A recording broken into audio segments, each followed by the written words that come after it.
1. പഞ്ചായത്ത് പരിധിയിൽ ഒരു ബിൽഡിംഗ് ഉണ്ടാക്കാൻ ഇഷ്ടമുള്ള സ്ഥലത്ത് നേരെ കെട്ടിടം പണിയാൻ കഴിയില്ല. നിയമം പറയുന്ന നിശ്ചിത നടപടിക്രമങ്ങൾ പാലിച്ചാൽ മാത്രമേ അനുമതി ലഭിക്കൂ. 2. ആദ്യം നിങ്ങളുടെ ഭൂമി നിലവിലുള്ള ഭൂപയോഗ വിഭാഗം എന്താണെന്ന് ഉറപ്പാക്കണം. നിലം, തോട്ടം, വാസയോഗ്യം എന്നിവ റവന്യൂ രേഖകളിൽ ശരിയായിട്ടുണ്ടോ പരിശോധിക്കണം. 3. അടുത്ത ഘട്ടം കൈമാറ്റ രേഖകൾ കൈവശം വെക്കണം. ആധാരം, ടാക്സ് രസീത്, ലൊക്കേഷൻ സ്കെച്ച്, പൊസഷൻ സർട്ടിഫിക്കറ്റ് എന്നിവ അപേക്ഷയ്ക്ക് അത്യാവശ്യമാണ്. 4. ഇതിന് ശേഷം ലൈസൻസ് ഉള്ള എഞ്ചിനീയർ അഥവാ ആർക്കിടെക്റ്റിനെ കൊണ്ട് ബിൽഡിംഗ് പ്ലാൻ തയ്യാറാക്കണം. പഞ്ചായത്ത് ബിൽഡിംഗ് റൂൾസ് പൂർണ്ണമായി പാലിച്ചുള്ള പ്ലാൻ ആകണം. 5.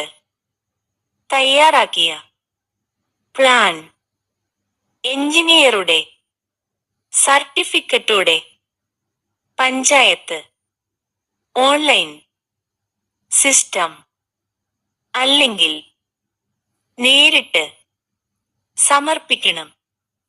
ഇതാണ് ബിൽഡിംഗ് പെർമിറ്റ് അപേക്ഷ. 6. പഞ്ചായത്ത് സെക്രട്ടറി, ടൗൺ പ്ലാനർ എന്നിവർ പ്ലാൻ പരിശോധിക്കും. സെറ്റ് ബാക്ക്, റോഡ് ദൂരം, ഉയരം, കവറേജ് എല്ലാം ശരിയാണെങ്കിൽ പെർമിറ്റ് അനുവദിക്കും. 7. ബിൽഡിംഗ് പെർമിറ്റ് കിട്ടിയതിന് ശേഷം മാത്രം നിർമ്മാണം ആരംഭിക്കണം.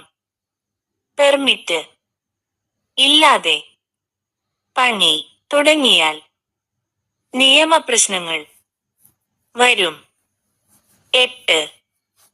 നിർമ്മാണകാലത്ത് പ്ലാനിൽ മാറ്റം വരുത്തണമെങ്കിൽ റിവൈസ്ഡ് പ്ലാൻ പഞ്ചായത്തിൽ സമർപ്പിച്ച് അനുമതി വാങ്ങണം. 9. നിർമ്മാണം പൂർത്തിയായതിന് ശേഷം ഫൈനൽ ഇൻസ്പെക്ഷൻ നടത്താൻ പഞ്ചായത്തിൽ അപേക്ഷിക്കണം. ബിൽഡിംഗ് പ്ലാൻ അനുസരിച്ചാണോ എന്ന് പരിശോധിക്കും. 10. എല്ലാം ശരിയെങ്കിൽ ഒക്കുപ്പൻസി സർട്ടിഫിക്കറ്റ് നൽകും. ഹൂൺ കിട്ടാതെ ഉപയോഗിക്കാൻ നിയമപരമായി കഴിയില്ല. 11. ഒക്കുപ്പൻസി സർട്ടിഫിക്കറ്റ് കിട്ടിയാൽ ബിൽഡിംഗ് നമ്പർ നൽകും. ഇതിനുശേഷമാണ് വൈദ്യുതി, വെള്ളം, വാസയോഗ്യ സൗകര്യങ്ങൾ സ്ഥിരമായി ലഭിക്കുക. 12. നിയമം പാലിച്ച് ബുദ്ധിയോടെ നടപടികൾ പിന്തുടർന്നാൽ പഞ്ചായത്തിൽ ബിൽഡിംഗ് ഉണ്ടാക്കുന്നത് എളുപ്പമാണ്. 13.